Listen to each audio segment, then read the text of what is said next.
Everybody to AIA Colorado's Virtual Connect series. Today we're talking about the sustainability agenda and hearing from three firms and folks who have worked on the 2030 commitment in their careers from a variety of firm types and sizes and scales and also projects. So we think this will be another useful conversation for advancing our goals of environmental stewardship as a profession.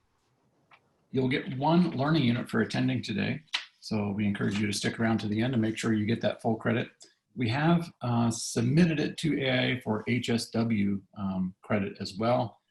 We have not had it approved as of yet, but if we do, we'll make sure that you get that HSW credit as well through your Zoom RSVP. So we have your information and we'll give you that updated just as soon as we have it. We also expect for this to be an interactive conversation, both amongst the panelists and with our audience. So if you have questions, please use the Q&A feature at the bottom of your Zoom panel, and we will get those questions answered as well. So I want to introduce our speakers today, and a little surprise for you, you're gonna have an icebreaker question, should be a quick one. If you could think back to when you first heard about the 2030 commitment as an individual, and what made you interested in learning more about it. So maybe not necessarily when your firm became a signatory, but the first time you became aware of 2030. So we'll start with our moderator, Brad Bull. Brad is co-chair this year of the AIA Sustainability Working Group, and we thank you for your service there.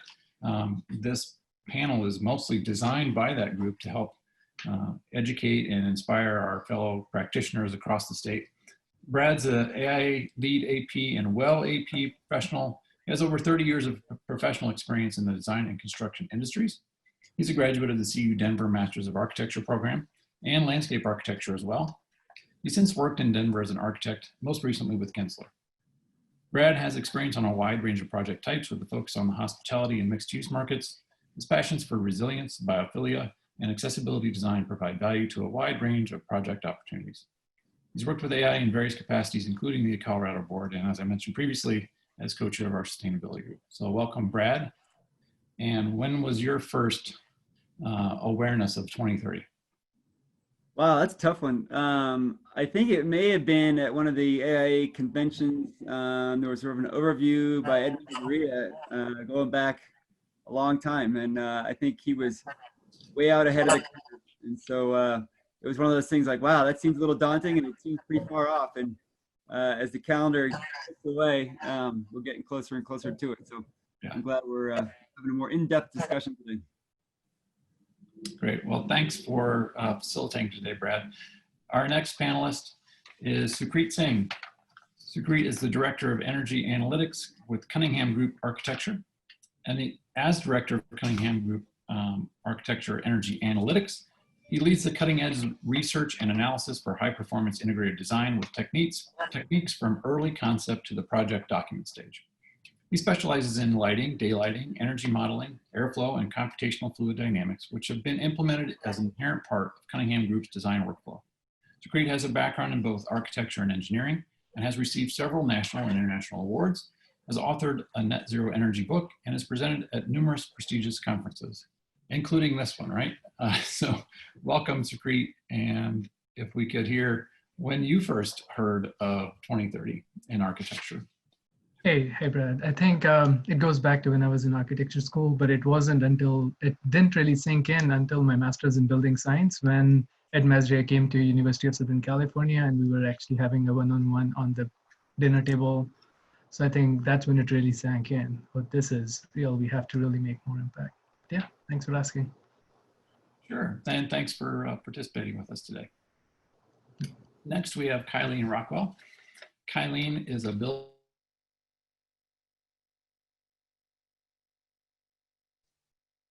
Mike, I think you froze on us. Give them a few seconds.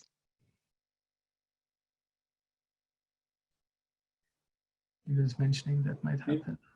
Maybe we could flip that, Kylene, if you want to talk about your intro to the 2030 challenge, and then we'll hear all about you after that. Sure.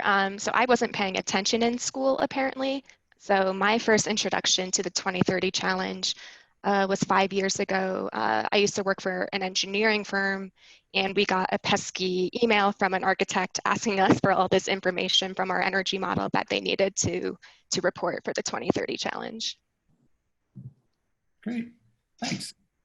Motivation comes in many different forms. That's a better way to do it. Yeah.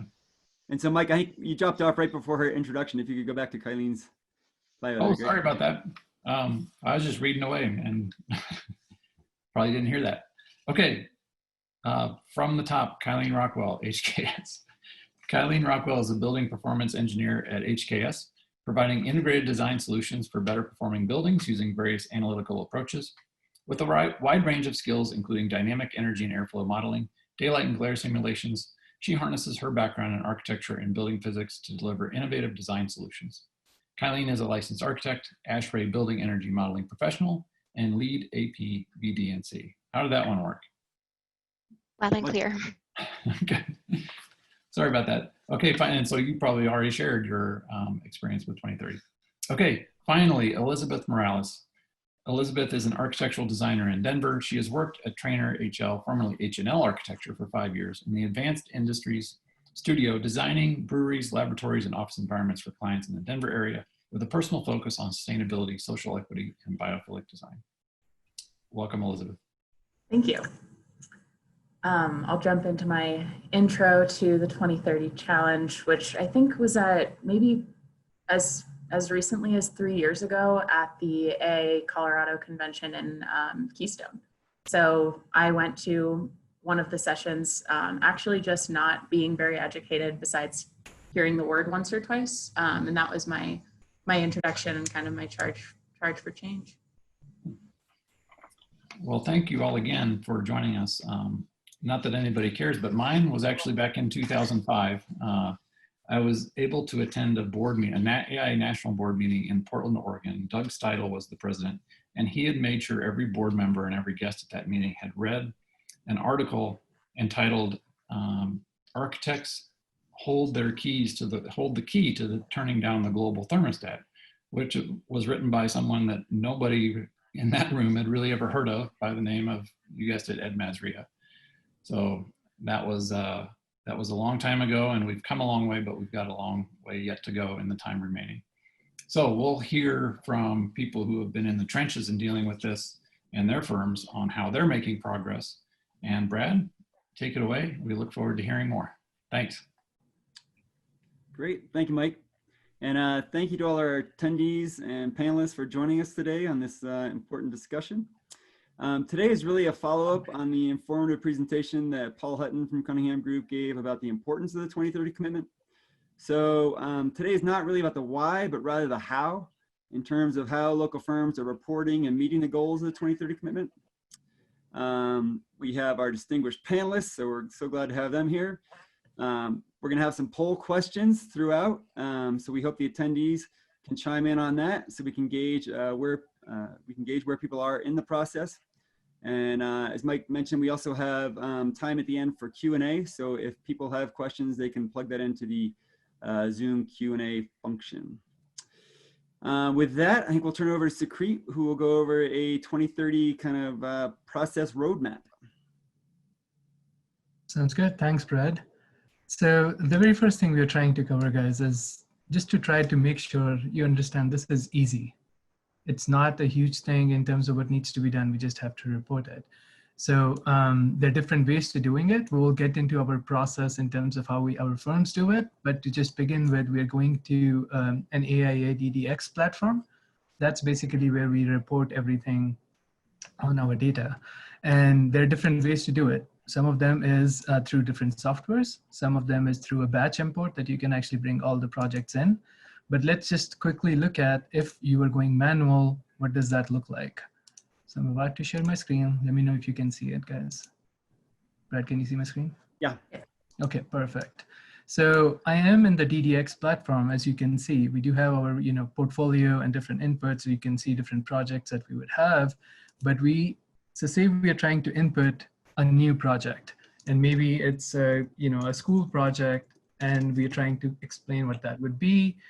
And we just choose whether it's And again, there would be a lot of different inputs. Whatever the inputs have the star in front of it is basically what we are reporting. But again, my intent here is to just walk you through this quickly so you can see it's not too much of a time-consuming thing to be done.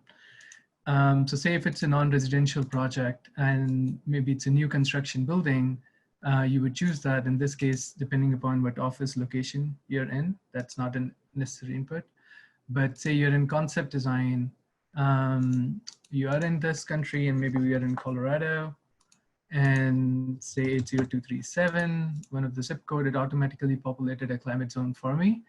If in case you guys are targeting some sort of a target certification for that, then you're looking at one of these options. In case, say, we are going for a LEED Gold project. So you'll check that in.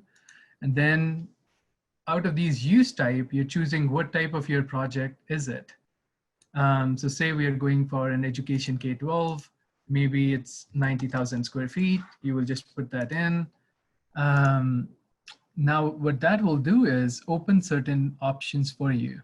And we'll come back to this part in a second. But so say if we chose that particular type of school project and we had chosen these inputs, it will say, what's the status of energy modeling? Has that been modeled, or will it be modeled, or it will not be modeled? So say if we have done some sort of a conceptual energy analysis at the concept design, we would say it has been modeled. And then depending upon what design energy code you're going for, say IECC 2018, you will choose the tool that you're using. They have a lot of different options. So say we're using Design Builder, and at least that's a criteria. Again, it has a star, so we're putting that in. You can choose to put in other things if you wish to. Ideally, you should. And if you choose all of these options, you can go into more detailed. So if you have some sort of a model automatically, you've already done it, you might as well put this in. But again, all of this information is not mandatory. So I'm going back to what is the minimum we need so that you guys don't feel like it's too much of a work to be done. You do have to define a baseline. You can choose national average. So if you do that, it will give you a 75, but it's a national. So ideally what you want to do is choose zero tool to be able to do that. And did you see how it updated it? A national average is different than what a zero tool average would be. So we might, and what zero tool is doing is taking the zip code that your project is in, approximate the gross square feet, the area of that project, and saying for this particular type of a project in this location, in this square feet, this is an approximate energy use intensity that we will be using. And we are talking about energy use intensity for this site, which is measured in kBTU per square foot per year. And then you can go in and put in what your target is. So your 2030 target, as you would be seeing here, is 13.7 EUI, and EUI, again, how much energy you're using per square foot. So say if we had targeted for this particular project an EUI of 23, we would go ahead and put that in. There are different ways to, again, benchmark with other aspect. We're not getting into it, but then there's some additional inputs. Again, these are not mandatory, but these are additional inputs if you have it. So if you have renewables, you might as well put in what that is. And if you are already doing, say, in a DD phase, some sort of a detailed 90.1 baseline, at that point, you can put what that baseline would be in for that particular aspect. But I just showed you, and then you just go in and just select who did it, and then just say save. That's all we need to do for a project, and the project is submitted to 2030. I hope that was easy enough for everybody to understand. One caveat I want to talk about, if it's an interiors only project, you will be choosing interiors only, but now you will see, instead of an EUI target, now we're talking about a lighting power density watts per square foot target. So that's where we would be, that would be a change that we will look at. And then your energy cost stays the same. Did you actually calculate it? You will just say that way. And are you using a building wide, or are you using a space by space method to be able to come to that level? And again, do you see the baseline here is 90.1 2007 ASHRAE for lighting power density. Whereas for EUI, the baseline was CBEX 2003, which is what is being used, the average energy used for those buildings. That's what Zero Tool does for you, so you don't have to calculate it on your own. same thing here.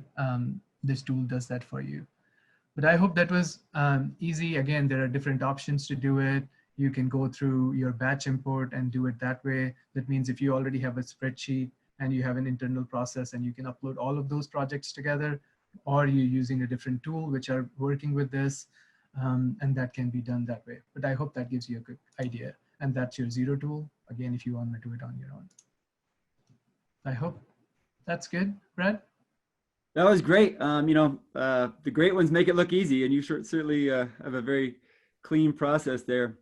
I neglected in my duties to initiate the first poll. So I don't know, Nick, if you have that. I didn't pop up on my screen, but I don't know if other people saw that. Oh, there we go. So we would love our attendees, which look like 24 attendees at this point, to answer that, and we can collate that information.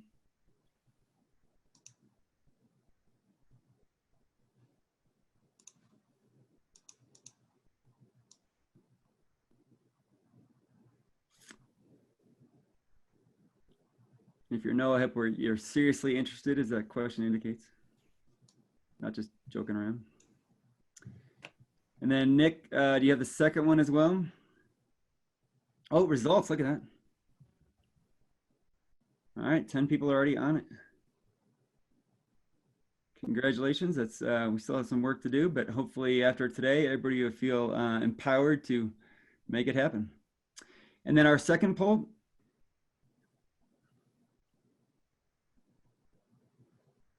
Pretty straightforward.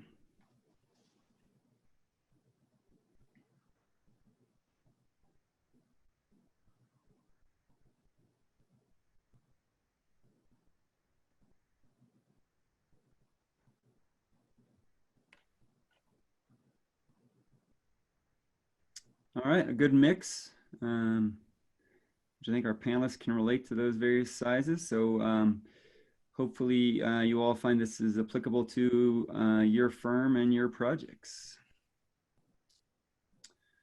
Great. So with that, we're going to go into some firm overviews. I think we're going back to Segrete to talk about what they do at Cunningham.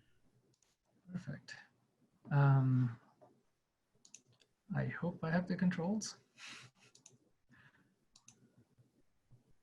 Oh, yeah, I do. So thank you. So I'm with Cunningham Group, as we already talked about. We have a lot of different offices, so we had to make sure, and a lot of different, so some of you are in a smaller firms. We are a bit of a mid-sized firm with a lot of different offices. So we had to establish a protocol of what is our process in terms of making sure we are able to integrate 2030 reporting as well as into a project level. So we have a Chief Sustainability Officer, which is Paul Hutton at Cunningham Group, and many of you know him because he presented last time. And then I work with him as Director of Energy Analytics, but we have really great team in our office, which is we have different market groups. So we have different leaders within those market groups. And then within, under those leaders, we have sustainability advocates. So market group sustainability leaders and sustainability advocates, and all of them, that's a huge network that we have. So we have, sometimes weekly, sometimes typically monthly meetings with all of them to know what's going on in their market group, what type of projects are coming in. So we have all the data and we can talk about all of those things. And then each and every one of them, we can't do it without any of their help. They help us out, figure out the data that we need for our projects. But we also have assigned roles and responsibilities, whether it's our PM, whether it's project designer or our project architect, or senior technical architect, or our sustainability advocates, who is doing what to make sure all of that data gets reported. And when I say data gets reported, what does that mean? So before we even report to 2030, what in our Cunningham Group's internal process, we have what's called a design card for every project. It has every information, what's your budget, what's your, who is responsible on the teams, and all of that data, which gets connected to Deltek by default, but we have a good interface for that Deltek, which looks like this. So we call it Fishnet. And out of that, one section is your sustainability design and 2030 commitment section, in which pretty much all the inputs that we need to report for our 2030 are in there. So we don't necessarily track 2030 by default, we track this, but if this is complete, that means our reporting would be completed. So in that case, we will be able to see what's our baseline, what's our goal, what's the target that we're trying to set. The same thing on the energy use side and for the lighting power density side as our crux. And this is what looks like it. I just showed you when you save it, that's the screen. But before you save it, you just go in and some of these are auto-populated, some of these are not. But again, you would have seen they're directly the same inputs what we need for 2030 reporting. And once all of that is reported, so that's where all our essays and MGSLs and Paul and myself, we would come together and make sure all of that is accurate. A lot of that information is in that whole thing. So I think my slide is, one of my slides is missing. So then there is another internal layout that basically talks about how are we tracking all of those in it. But once we have done that, to keep everybody accountable, I deleted the names at the bottom. But what we have tried to do is, these are all the names of our different principals, of different market groups. So we are trying to track all of this quarterly, not even annually. So every quarter, at least that's what we started doing this year, we will be looking at all our projects and just say how much of that data is complete based on every, not only just the data is complete, but we'll track it by every principal and every PM and give them these quarterly reports and say, you know, this is your overall EUI reduction. This is where we think we can be. How can we improve it? Or these are the certain number of projects that are missing the data. Can you please make sure you go and update them? This was another thing we had tried last year, in which we were looking at overall average lighting power density that was reduced, or average EUI that was reduced. And then we had put in all our different principles on it and just say, oh, compared to other principles, this is where you are. And if you are in this green box, that's where we want it to be, because that meets overall lighting power density target and our EUI target for all our projects. But if you're not there, then what's going on? So it was just a metric to make sure we can track our projects and then keep each other accountable and responsible. Great. Thank you, Supreet. So I'm going to speak a little bit to what HKS does. And we are a firm of 1,200 plus employees across 24 offices, but we've been involved with the 2030 challenge and then the 2030 commitment since the beginning. But I would say 2016 was when we got a new CSO and we really started to build up better infrastructure around the 2030 challenge. And I would say 2019 was a real turnkey year. We had our CEO create a mandate firm-wide or a target that 100% of our projects would have energy models. And I have highlighted the numbers, but you can see in 2018, we only had 45% of our projects with energy models. And by 2019, we increased to 78%. So we're not at our target in that year, but we're definitely made huge progress, and also trying to set EUI reductions as well. And so right now for 2020, we still have our 100% of all projects with energy models, and then we're setting our internal PEUI reduction to be 62%. Even though 2019 we were at 49%, we're still trying to create a ratcheted approach to hit the 2030 challenge EUI reduction targets, but we know it's not easy. But that's kind of where we are right now with our goals and stats.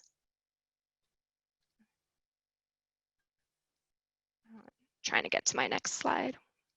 Okay, there we go. So internally, we have one person across our entire firm who actually hits the submit button to the DDX. But we have a team regionally that meets in with our DDX champions every quarter. And so this is kind of our way to make sure the DDX champions are keeping track of their office and studio projects in the DDX, and doing kind of data maintenance quarterly. This quarterly approach was new as of 2019. And I think we found it's really beneficial that it's starting to get our teams and our data more in line rather than like a last minute hustle right before the deadline. And we've been issuing these quarterly reports as a result that really, I think, help create that accountability. Like your office will see if you're not hitting its targets, or your sector is going to be shown like as either one of the highest performing or the worst performing. So it does help a lot with that aspect. And then, sorry, hit too many buttons. Just a little bit, in an ideal world, what we envision at HKS is that when that project number is created, a DDX entry is created at the same time. You would go through that project setup that Supreet had, establish your baseline, and then we'd like to see at each milestone that SD, DD, and CD, that an updated energy model is being put into that target UI number. And then the bottom bullet point is definitely not part of our workflow, but it's desired, is that we would hope after 1 year of occupancy that the utility data is going to get collected so you can do an actual calculation of your UI.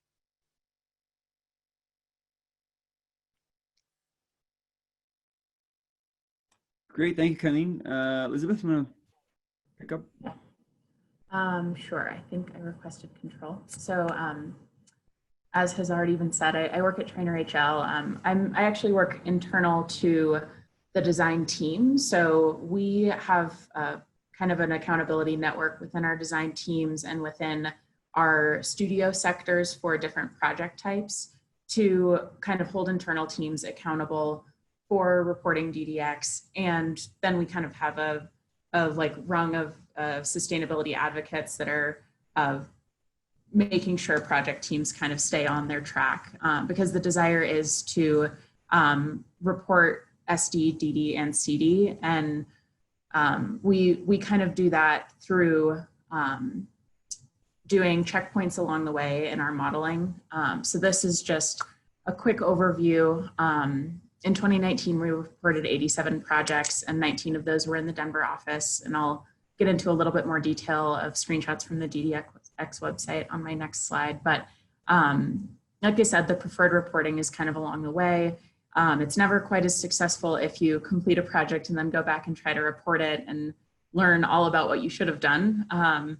So that's something we try to avoid. We're kind of working through that internal to project teams as well as with our sustainability advocacy group within the office. So it's kind of an incubator self-education type of approach, which I think is a little bit different than what we've heard so far. So we're learning from the top down and the bottom up, which has been definitely interesting. And just a couple of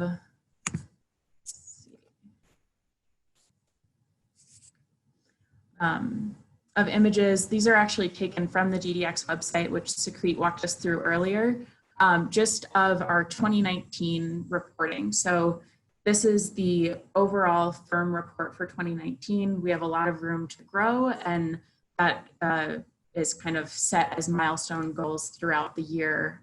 Targets tend to change based off of what we're learning along the way. So this is our overall, and then I think what I have next is just in Denver, our EUI percentage reduction, which you see on the left side of the screen, and then percentage of energy modeling, as well as overall gross square footage values down towards the bottom. So we're definitely in a learning phase and trying to get organized so that everything can kind of be streamlined from here on out. And that's been kind of our process so far. That's great. Thank you, Elizabeth. We're going to give you all more opportunities, but I think first we have a couple more poll questions.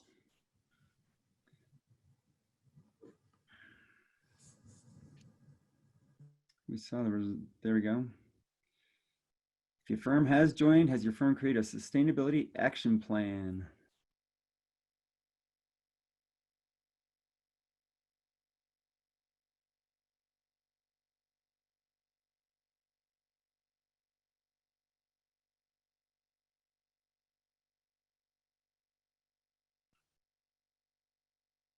All right, a little over half. Again, more opportunity to improve, but that's a good start. And then we have that final poll question as well. If your firm has joined the 2030 commitment, have you reported a DDX?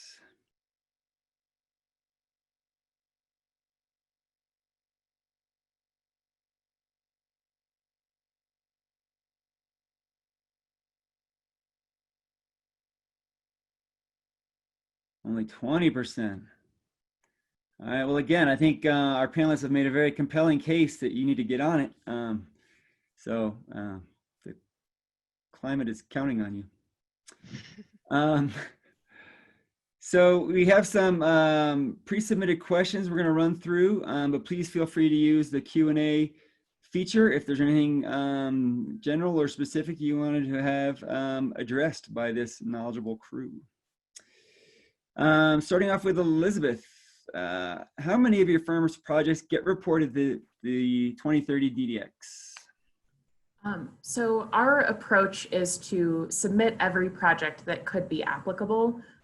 So that largely depends on the client. If there are any limitations that the client is placing, we try to break through those, but if we can't, we respect kind of that limitation, as well as kind of falling in line with what types of projects can be reported. So for instance, if you have a project that's a master planning exercise doesn't get reported to DDX because it's not necessarily a built project. So projects like that don't get reported. So we report 100% of what's able to be reported. And I think that that's kind of a good approach to make sure that you're kind of covering a blanket of projects. Great, that makes sense. Next is for Supreet. Does your firm do modeling in-house or through consultants typically? Thanks for asking that, Brad. So I think when it comes to in-house modeling, we see a mix of both, but primarily if in case we are doing a lot of schematic design, concept design, or even DD level, a lot of analysis that we would be doing, which can range from whether it's the daylighting analysis or energy analysis or airflow, or in certain cases computational, or even an envelope analysis. A lot of that would happen in-house, and some of that would happen on each and every project. But at some cases, say if it's a lead project or we are going for an in-depth model even beyond that, some of that we would do in-house, some of that would be in collaboration with our engineers. We have a really great set of engineers that we work with. So a lot of time what would happen is we are trying to do things in tandem. So we would be covering a lot of those things in early stages of the project, and then they will also be taking the same thing for their peak loads and everything else and work with us on some of that. So it's a mix of both, I would say. Some of them we would do everything in-house, some of that would be collaborative. Great, sounds like there's some flexibility there based on what the project kind of parameters are. True, and the type of project also. Yeah. Great. Next up, Kylene, how do you get buy-in from your whole design team? Thanks, Brad. So we used to struggle with having energy modeling done at all. And one of the ways that we were able to get buy-in was by allocating a fee structure and time allocation for this type of early phase modeling. So that has been critical in getting everyone on the team involved. And then when we say design team, to include also our MEP or external consultants, we do have language within our RFP and contract documents that if they are working on an energy model, that they do have to help us with our reporting for the 2030 commitment. So it's definitely a team responsibility matrix for that. It's probably nice to have it in the contract, gives a little more teeth and accountability. Yes. And then what about ongoing coordination? Is that a challenge? It used to be, I'd say, with the less focus that we've had, but as we've been increasing the education and awareness within the firm, it's becoming like once a designer has gone through kind of this DDX process for one project and realize that they do have to check in at every milestone, it's starting to become more of a habit across the firm. Yeah, it's probably less of a learning curve each time. Mhm. Great. Elizabeth, what kind of resistance do you see to tracking data to report to the DDX? I would love to be able to next year or in the next 5 years say no resistance at all. It's a learning curve, and I think that there's a bit of an education learning curve, and we're working on educating from within and relying on people to get their education credits to work towards this. I would say some resistance comes from tying back to what Kylene said.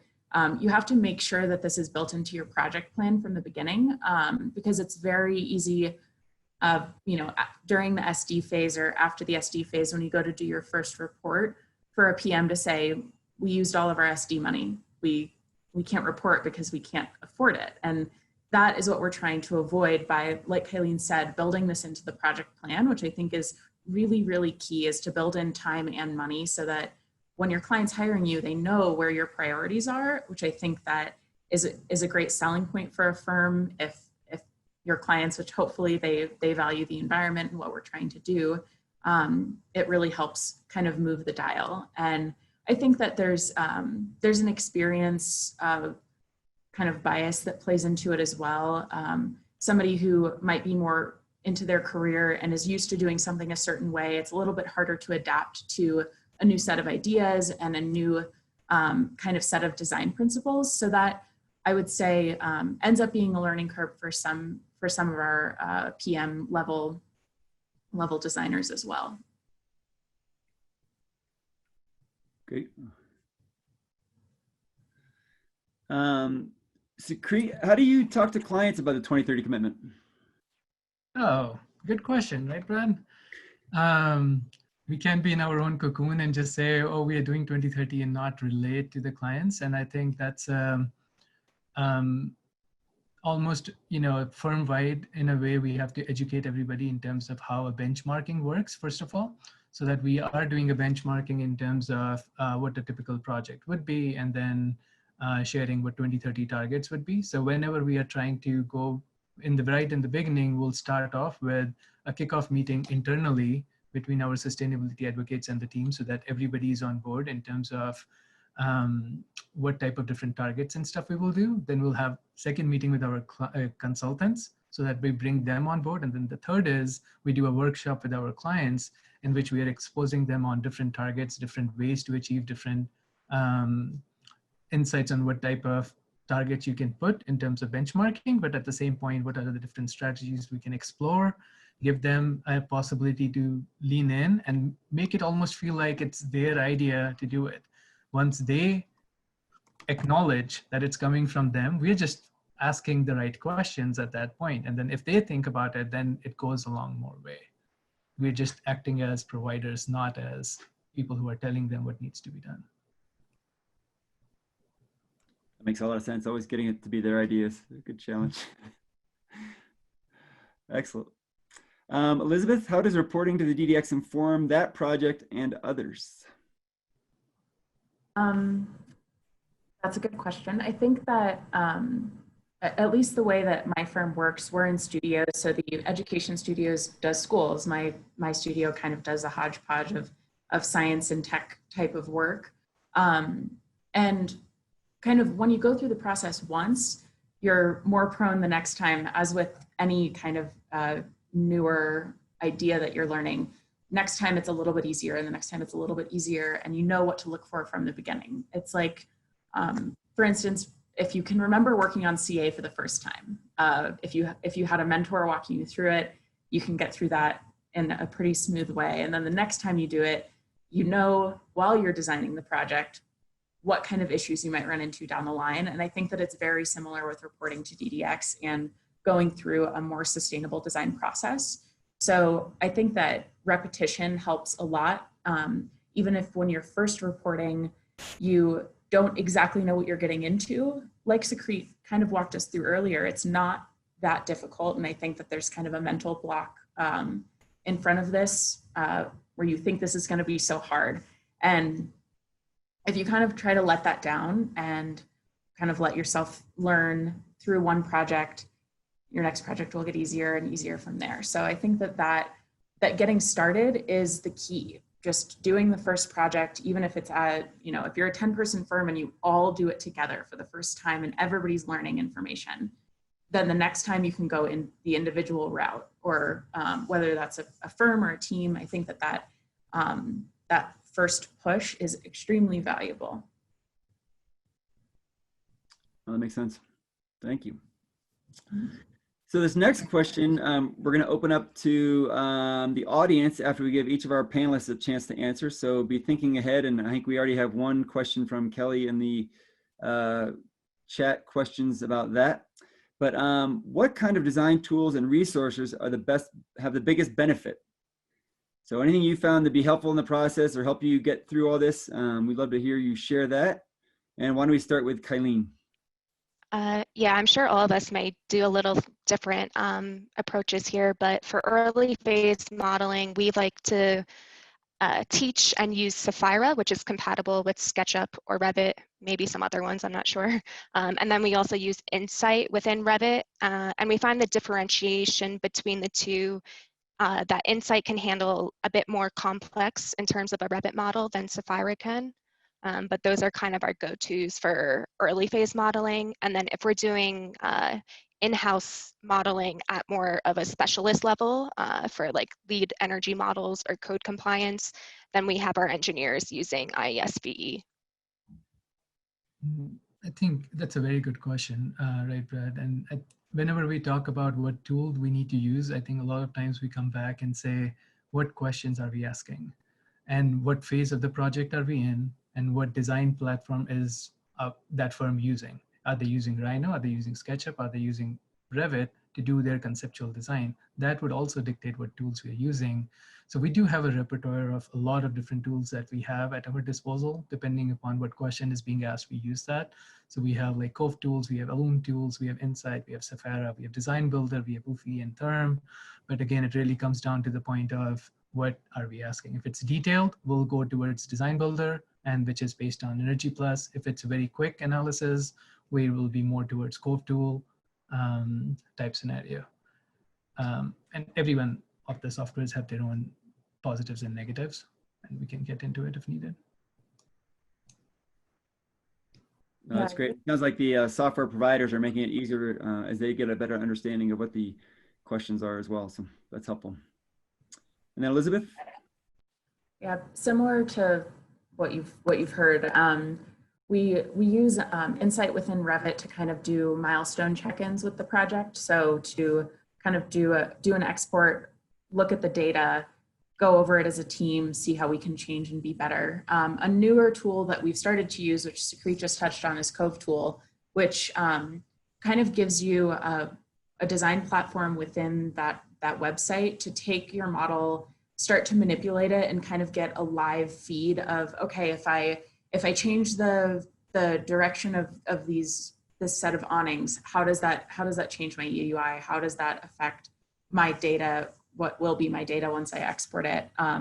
So Cove tool has been it's kind of starting to roll out with certain teams, and it's been a really, really interesting way to do kind of the live action, and then taking that data and putting it back into Revit and then doing an export through DDX has been a newer but definitely successful way to collect the data and to learn more about your building.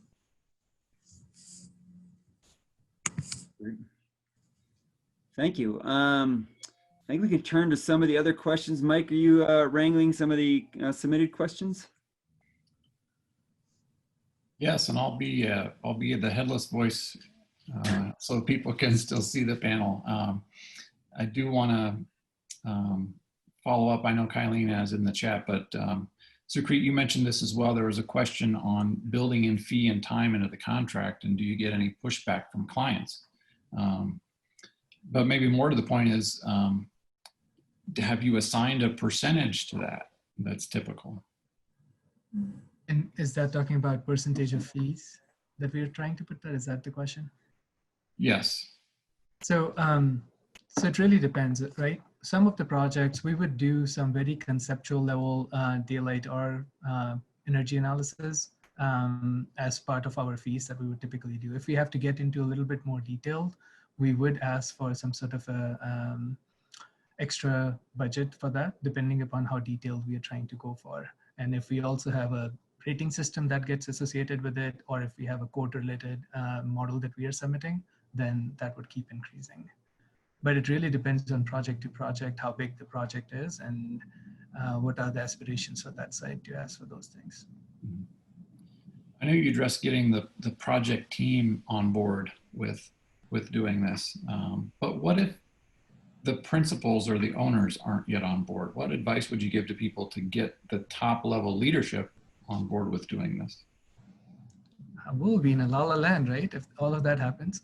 I think part of that is everybody has done different things in their, typically if you're on a principal level, you have had a particular way of doing things for years, and changing that overnight doesn't happen just like a switch, right? So there is a lot of cultural influence behind that question that you're asking. So what we have tried to do, at least this year, and we'll see how it goes, would be associate the benefits, the overall reductions that we would see on EUI and LPD, and how we are tracking all of that 2030 data to the performance of the principals. And now all the PMs know that they are being accountable for, and our CEO is on board with all of this, right? So he is making sure all the principals in principal meeting, he is bringing that up and just saying, okay, make sure you are responsible. This is part of your performance review, at least one of those things. So it just helps build it up from top down, and then from bottom up, we are just doing a lot of internal education related things for all our project teams, walking them through the case studies, walking them through the integration aspect so that it builds that bridge. Anyone else have some success stories on getting firm leadership bought in? Obviously you guys have done it, or you came in after the fact, but for people that are watching with envy, all the structure and support that comes with it, I wonder how they can get their leaders to sign on. I know I would say I was surprised when our CEO came up with that 100% energy model target for us. And I think we were able to get his buy-in because of the repeated educational content that we put out there. Like our chief sustainability officer every year, or actually I guess every quarter at the design director leader, he would make a presentation. He had this one image he would use. It's like the canary in the coal mine image. And I think just from that repeated messaging of this is why we need to do this, just persistently kind of poking that bear, that in my mind was kind of what made our CEO kind of change his point of view a little. Are you seeing any push-pull relationship on the client side? So are clients pushing firms to be more sustainable and target net zero and carbon neutrality? Or are you as a firm having to pull some of them along? I think sorry, go ahead, Elizabeth.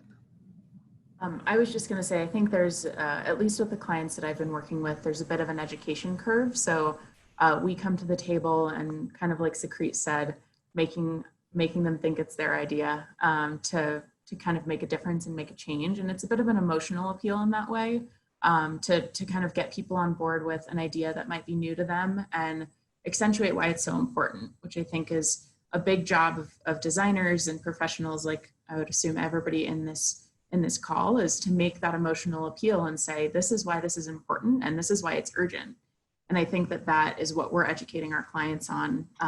At least that's been my perspective so far. Supreet, you were going to jump in? Yeah, I was just saying, would all of our clients say, yes, we should be doing it enthusiastically? No.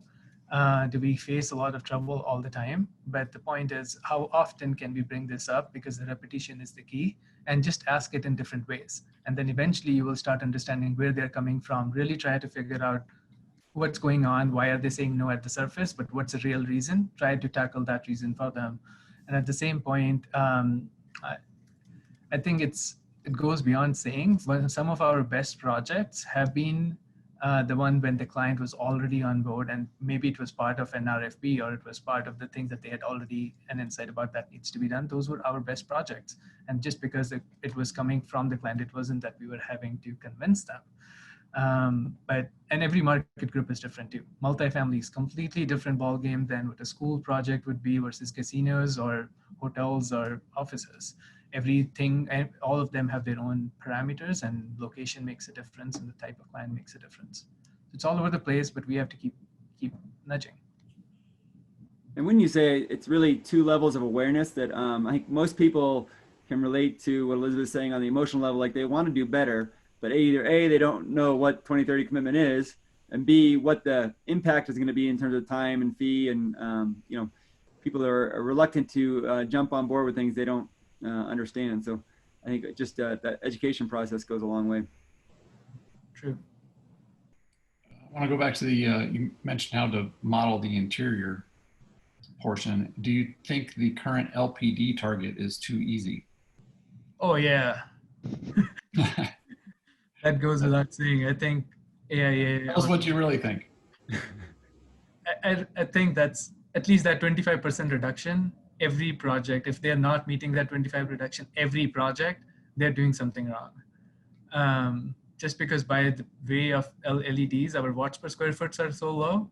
And then on the top of it, we just want to make sure they're illuminating it perfectly, right? I mean, it's not the same psychology of, oh, we still have fluorescent, we can put in at this distance. Well, you have more lumens per watt, so you might as well space them out the way it's supposed to be and give us a photometric analysis and be able to do it. But from the target perspective, I really think that is a low target. So which is good in a way because makes us look good.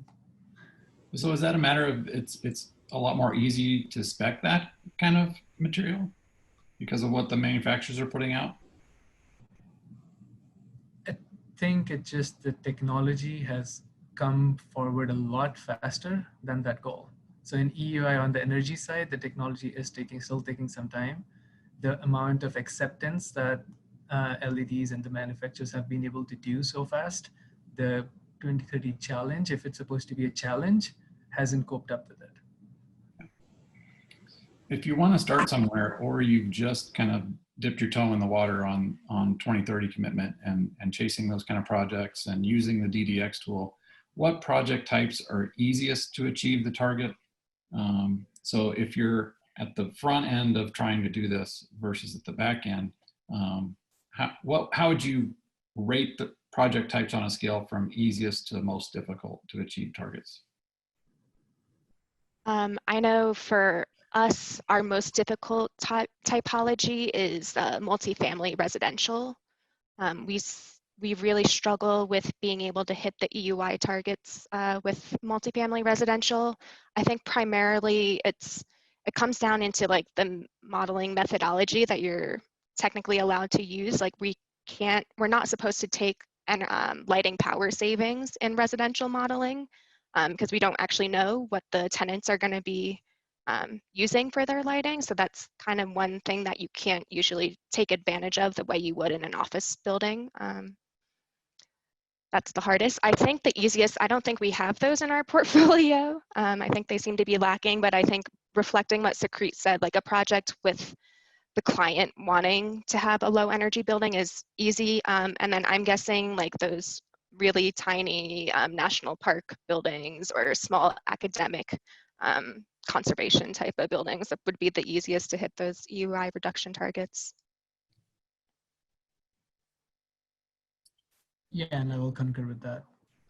More school projects, I think, are easier to get to, smaller buildings, smaller offices. Even the hardest one for us has been our casinos and that type of projects and hotels. That's the market group we still have to tackle more. I think grow market, which has schools and stuff, it's easiest for us. And then multifamily and hospitals types are mid-range, and then the difficult at this point has been the casinos and stuff. And they're not, I know like in ComCheck, there are different targets for Energy Star rating. So you don't have, I mean, net zero is net zero, right? So it's it's harder to achieve it based on the project type than it is in some other rating systems like an Energy Star, where they account for the energy use intensity of different types of projects. So it is challenging, but you can also go beyond zero as well. So I think that's the next frontier that people are going to be looking at. And there's more consideration for things like energy source that we weren't looking at in the early days of 2030. So be curious your opinions on that, you know, using other things besides design interventions to attract or count renewable energy as a way to get there. I think on the renewable side, we still have to make sure it's as efficient as we can before we get to renewable, as we all know on this call, right? So we just have to be able to hit those targets. If we're not hitting those 2030 targets and we're adding renewables to make it net zero, I don't think that's the right approach in that perspective. That's why our life is more difficult, to be able to say, well, if you have to hit 20 EUI, you better hit 20 EUI and then put renewables worth 20 EUI, versus being able to hit 30 EUI and then put renewables worth 30 EUI and say it's a net zero. But so again, really, it's in that perspective, we just have to make sure it gets that gets taken into account. Mm-hmm. Do you check on projects after construction to confirm if the building's performing as the model predicted? So I think that's a feedback loop. At least we can keep getting better at this. In our contracts, we have put in that all the clients have to give us 1 year of utility bills once we have finished their project, so that we can come back and do it. So we have been able to get it on some of those projects, and some of them have been surprisingly closer to it. Some of them have been surprisingly far away from it. So we just at the same point looking at, not all our projects do that data analysis, but some of them do. And I think every firm should be looking at this, because you get a lot of good insights. One of our recent project that we did 4 projects together for the same county, and then that exemplar project came in almost very close to what we were doing, and that's a net zero ready project. And what tool are you using to report that post-occupancy data? So that we're not reporting back to 2030 per se. Well, not necessarily report back, but to measure it. What are you doing, you know, after occupancy to measure it? Yeah, we have when we do a post-occupancy survey, again, not on every project, but some of them. And then second thing would be to get their utility bills.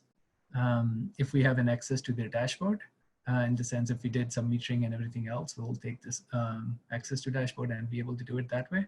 Otherwise, just utility bills to be able to get the sense of what their EUI would be. I would add also, we sometimes with clients will set up an Energy Star portfolio account to track their assets and their utility data, and that's been a successful way to get that post-occupancy in there. Especially, it's helpful for the cities that are doing benchmarking per their city ordinances to have that Energy Star account. It's kind of serves dual purposes with that. Have you found a way to accurately measure projects that are a expansion or renovation that may not have its own dedicated meter, like a out of the ground new building?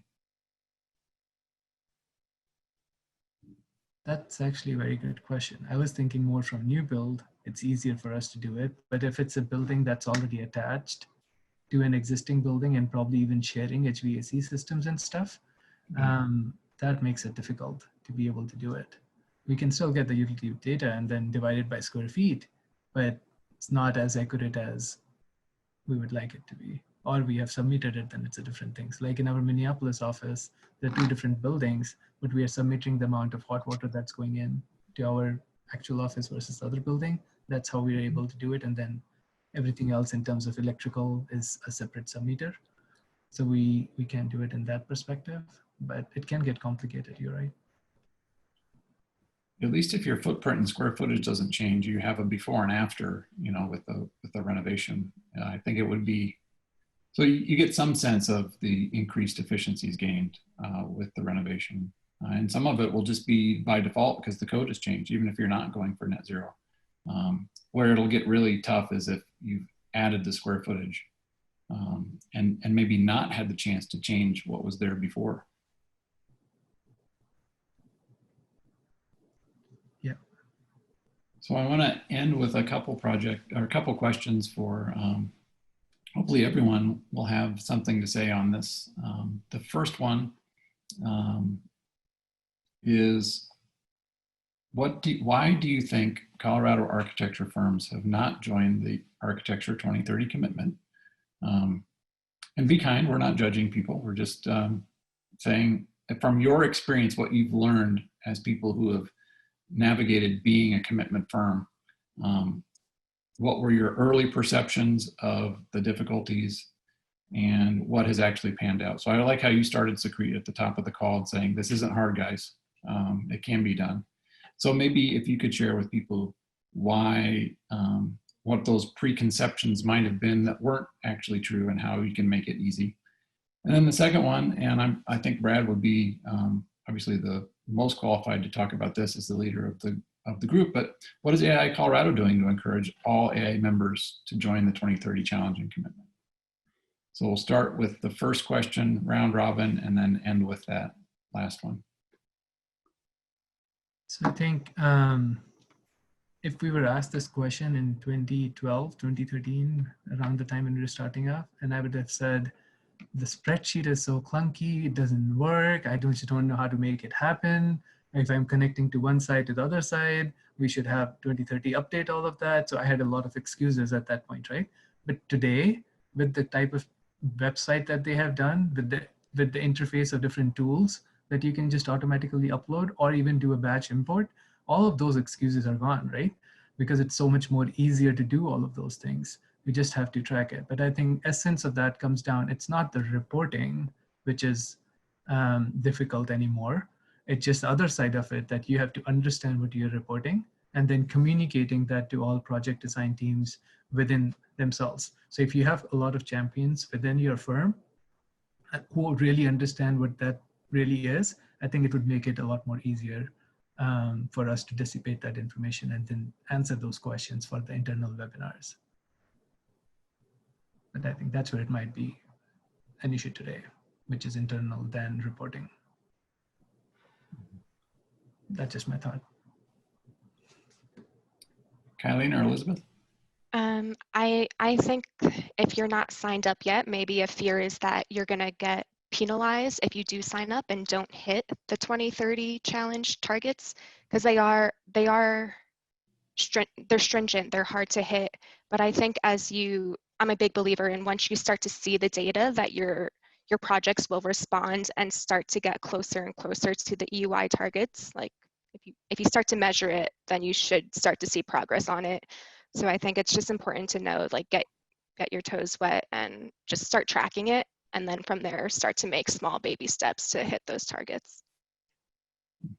I would definitely mirror what's been said and just harp on the doing it the first time. And like Kylene said, there's no con to joining the challenge and to deciding to commit. It's just that first project, that first report, that you hit a learning curve. And like Segrete already exemplified, it's not difficult. It's just, I think there's a mental hurdle that people deal with. And I do think that that's where AIA Colorado can and does come into play with things like this, and with the previous discussion with Cunningham Group, to educate people so that they know that it's not that difficult and that it doesn't need to be this gigantic mental and kind of project hurdle. It's not unlike code changes, right? Those come out on a regular basis, and the first time you design in the new code, it's going to take longer than the 10th time you do it. But if you never start designing in a new code environment, you're never going to bend that curve. So just start, find a place and start. Okay, Brad, I'll let you have the last word on, what is AIA Colorado doing to help firms get there? Well, I think it's an underlying education and awareness issue. I think we've touched on a lot of reasons trying to overcome the obstacle of ignorance or reluctance based on just not being having an understanding of what's involved. And I think the panel's done a great job of explaining how straightforward it can be. I think there's a lot of parallels with things like climate change. The awareness has gone up. I think people are seeing climate in action right now, and I think one of the tough parts is that it's all an emergency in slow motion. I think there's been a kind of reluctance to accept what the challenges are ahead of us. Something like COVID has been a quick hit, and it's really hitting home to people more tangibly. So I'm hoping that the steps that the AIA is doing, such as these last couple of webinars, are really helping to increase the education. And I think people have that underlying emotional drive to do it if they understand what the steps are to make it happen. I'm very encouraged by the AIA, and I hope I'm not speaking out of school, but some of the things like the integration of resilience and sustainability in the design awards, that it sort of seemed like sustainability design has been optional for a long time and sort of separated as a categorically different thing than great design. And I think the AIA is showing and really putting some measurable things in place to say that great design does include the sustainability, resilience measures. And the 2030 challenge, which as we talked about earlier, is not that far away. AIA is leading the way in terms of making that happen. I would say it's always, I tend to like to see when Colorado's at the top of lists, and I can't understand why we're not leading the way nationally in terms of sustainability design, because I just feel like people here are obviously more intelligent and more dialed in, but I think we can get there. Well said, Brad. I'm glad you've been paying attention and even leading the way on some of these initiatives in the Sustainability Working Group. This is the third in a series of presentations we've had on this topic, and it's certainly not going to be the last. So I've even been writing down ideas for what those future sessions might be. Perhaps we do a little bit deeper dive on walking through how you use the Insight tool or the Cove tool for people that need to demystify that a little bit. But it is true that we are interested in leading the conversation. And we in fact have, I track the measurements of amount of LEED construction per population. And we've got this rivalry between Illinois and Colorado of being number 1 or 2 almost every year since they started measuring that at USGBC. So we're doing good things. And obviously when you come to a place like Colorado, whose natural features are around us constantly, that we want to enjoy and be able to see without looking through a haze, or hike and mountain bike without coughing while you're doing it, the built environment plays a role in helping to advance that. So, and I'll also say that environmental stewardship is one of the 3 strategic imperatives of the board of directors this year for the organization. So this is not the last you've heard on this topic, and we're going to keep pushing to do better. And we hope to invite as many firms and members to come along on that journey with us as possible. So thanks to everybody who joined us today to figure out how to keep moving forward. And I especially want to thank our panelists, Brad and Kylene and Supreet and Elizabeth. Terrific job. Thanks for sharing what you're doing, and keep up the good work.